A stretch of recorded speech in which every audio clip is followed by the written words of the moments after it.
Property versus Person by Jack London. The rights of property have been so much extended that the rights of a community have almost altogether disappeared, and it is hardly too much to say that the prosperity and the comfort and the liberties of a great proportion of the population has been laid at the feet of a small number of proprietors who never toil nor spin. Joseph Chamberlain. In a civilization frankly materialistic and based upon property, not soul, it is inevitable that property should be exalted over soul, that crimes against property should be considered far more serious than crimes against the person. To pound one's wife with a jelly and break a few of her ribs is a trivial offence compared with sleeping out under the naked stars because one has not the price of a doss.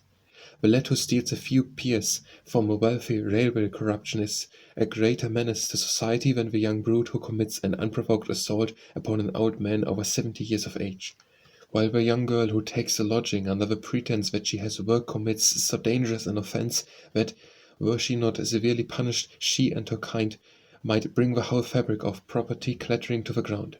Had she unwholly trampled Piccadilly and the Strand after midnight, the police would not have interfered with her, and she would have been able to pay for her lodging. The following illustrative cases are culled from the police court reports for a single week. Whiteness Police Court, before Aldermen Gossage and Neal. Thomas Lynch, charged with being drunk and disorderly and with assaulting a constable. Defendant rescued a woman from custody, kicked the constable and threw stones at him. Fines 3s.60 for the first offence and 10s and costs for the assault. Glasgow Queen's Park Police Court, before Baillie Norman Thomas. John Kane pleaded guilty to assaulting his wife. There were 5 previous convictions. Fined $2.02. Taunton County Petty Sessions John Painter, a big, burly fellow described as a labourer, charged with assaulting his wife. The woman received 2 severe black eyes and her face was badly swollen. Fined £1.08, including costs, and bound over to keep the peace. Wines Police Court, Richard Bestwick and George Hunt, charged with trespassing in search of game. Hunt fined £1 and costs, Bestwick £2 and costs, and default 1 month. Shaftesbury Police Court, before the mayor, Mr. A.T. Carpenter. Thomas Baker, charged with sleeping out 14 days. Glasgow Central Police Court, before Baillie Dunlop. Edward Morrison, a lad convicted of stealing 15 peers from a lorry at the railroad station, 7 days. Doncaster Borough Police Court, before Alderman Clark and other magistrates. James M'Gowan, charged under the Poaching Prevention Act with being found in possession of poaching implements and a number of rabbits, fined £2 and costs, or 1 month. Dunfermline Sheriff Court, before Sheriff Gillespie. John Young, a pithead worker, pleaded guilty to assaulting Alexander Starrar by beating him about the head and body with his fists, throwing him on the ground and also striking him with a pit prop. Fined £1. Kirkcaldy Police Court, before Baillie Dishart. Simon Walker pleaded guilty to assaulting a man by striking and knocking him down. It was an unprovoking assault, and the magistrate described the assault as a perfect danger to the community. Fined 30 pence. Mansfield's Police Court, before the mayor. Messrs. F. J. Turner, J. Whittaker, F. Tidesbury, E. Holmes and Dr. R. Nesbitt. Joseph Jackson, charged with assaulting Charles Nunn without any provocation. A Fenton struck the complainant a violent blow in the face, knocking him down, and then kicked him on the side of the head. He was rendered unconscious and he remained under medical treatment for a fortnight. Fined 21 cents. Perth Sheriff Court, before Sheriff Sim. David Mitchell, charged with poaching. There were 2 previous convictions, the last being 3 years ago. The sheriff was asked to deal leniently with Mitchell, who was 62 years of age and who offered no resistance to the gamekeeper. 4 months.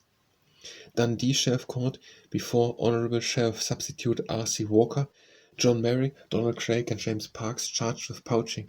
Craig and Parks fined £1 each or 14 days, Merry £5 or 1 month.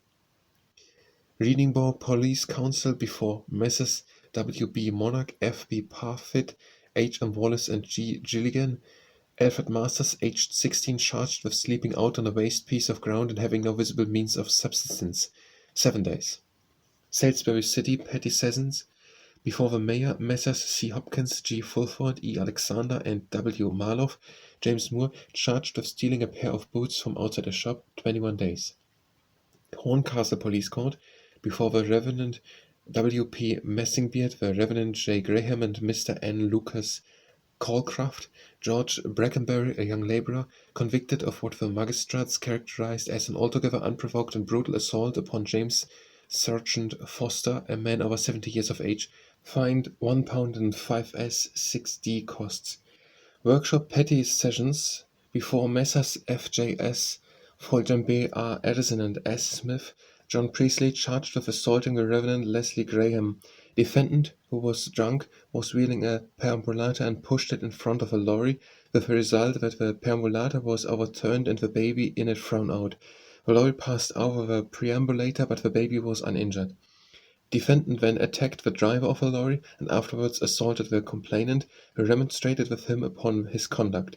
In consequence of the injuries defendant inflicted, complainant had to consult a doctor, fined, 40s and costs.